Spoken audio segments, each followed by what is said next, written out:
So yesterday we talked about the changing economy, and that's what the bell ringer was about that you typed your answer into Canvas chat. Hopefully you had time to look at the Econ 3 disaster assignment. This relates to what we talked about also. There are three documents there.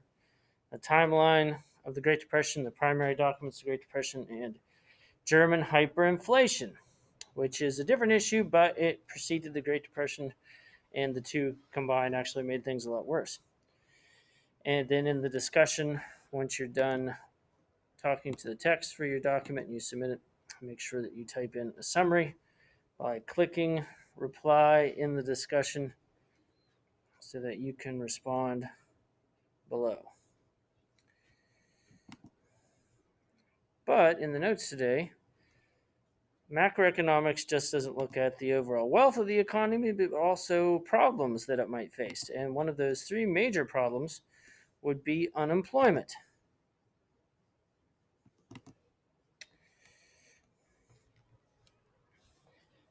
And unfortunately, many Americans throughout their lifetime will end up facing unemployment, at least for a short period of time. During the pandemic, of course, due to the shutdowns, there was quite a bit of it that occurred. But if we look at types of unemployment, there are four types that exist, although only one of them is actually a bad thing for the entire economy. So let's first look at the three ones that are bad for individuals, but not necessarily for the economy itself. The first type of unemployment would be frictional unemployment. And this is when people leave one job for another. Now, of course, the most prudent thing to do if you're going to leave your job is to have one already set up, but not everyone does that. And the reason why it's called frictional is because you're moving back and forth. Just like when you move your hands back and forth across each other, you create friction. Then there is seasonal unemployment. This is going to happen whenever an industry slows because of a specific time of the year. Ski resorts tend not to be open, at least not at full capacity, during the summer. Ice cream stands that have no seating area, like Dairy Queen, or for instance, in some cases, will close down during the winter. So those people face seasonal unemployment.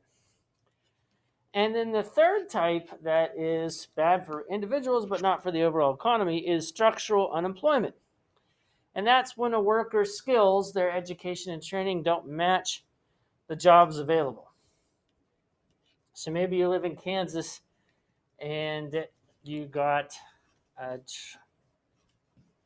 trade degree certification in underwater welding. Well, there's not a whole lot of places in Kansas for that, maybe some rivers and lakes, but you're probably going to have to end up moving. So that would be structural unemployment in the meantime.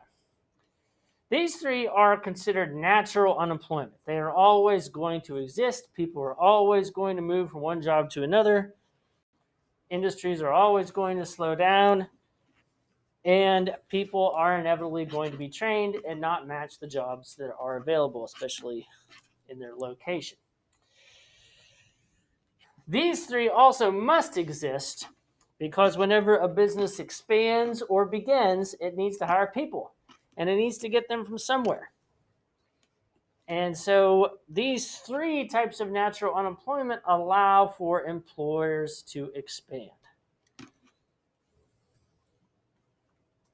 That's why they're considered natural or healthy types of unemployment for the overall economy. The fourth type is the unnatural one that economists don't like, and that would be cyclical. Some people pronounce it cyclical, Cyclical. Cyclical.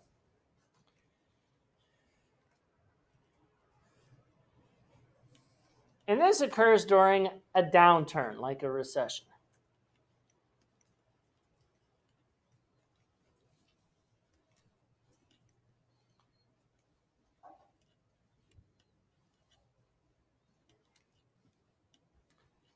So this one is going to happen whenever the entire economy may be unhealthy and not producing at its full efficient pace.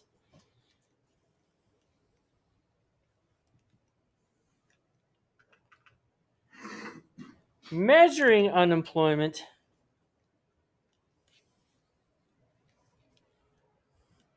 is done by what is called the unemployment rate.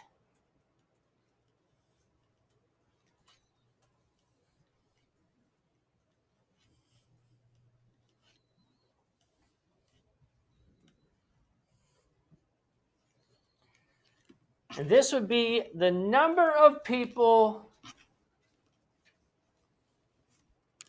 looking for jobs divided by the labor force.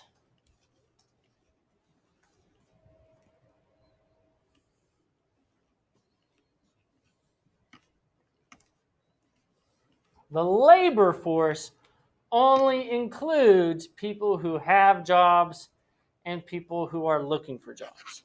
That's all that it includes.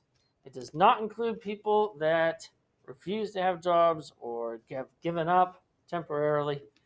It only includes people that are looking for jobs or people that have them.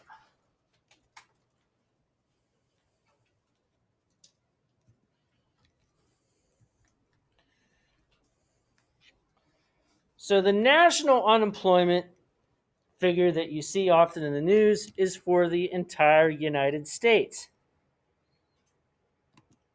But each state and even counties, for instance, have their own unemployment rate as well. The United States unemployment rate is 6% currently.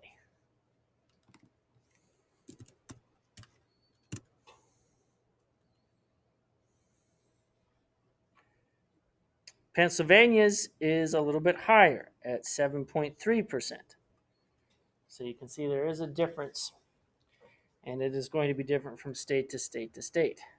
Just like it's different within Pennsylvania. Some parts have higher unemployment, some parts have lower unemployment.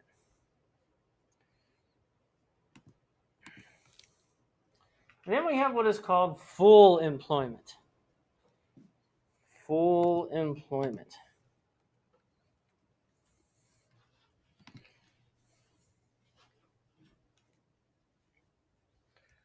Full employment is when there is no cyclical unemployment.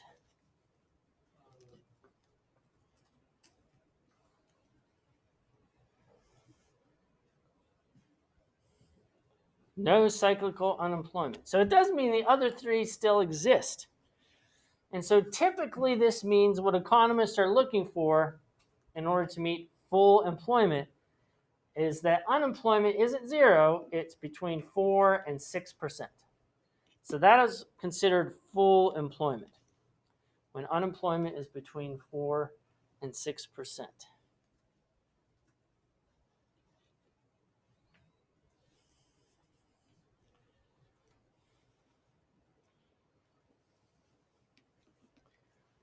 Now you might wonder, what's the problem with it dropping below 4%?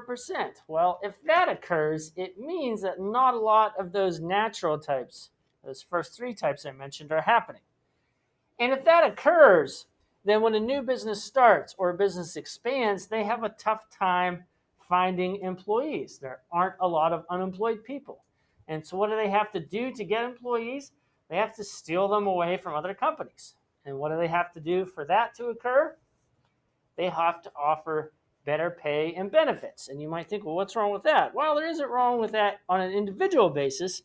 But when everybody's doing that, it means that low unemployment turns into a new economic problem, inflation.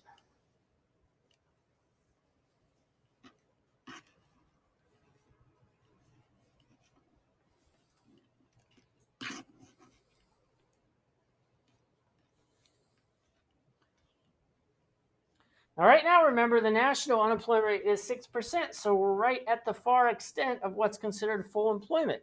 But there's still a lot of states that have at least partial shutdowns, and there's lots of industries that still aren't revving up at their full capacity. So that means there's a good chance unemployment will fall back down to where it was before. It might take a year or so, but then we'll be back at the point where we'll have to watch carefully to make sure inflation isn't occurring.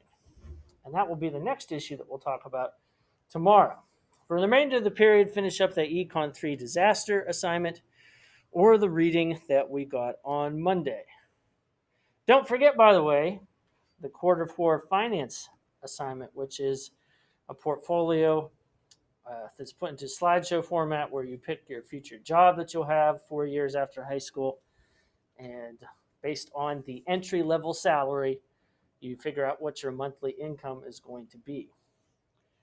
That is due at the end of the quarter.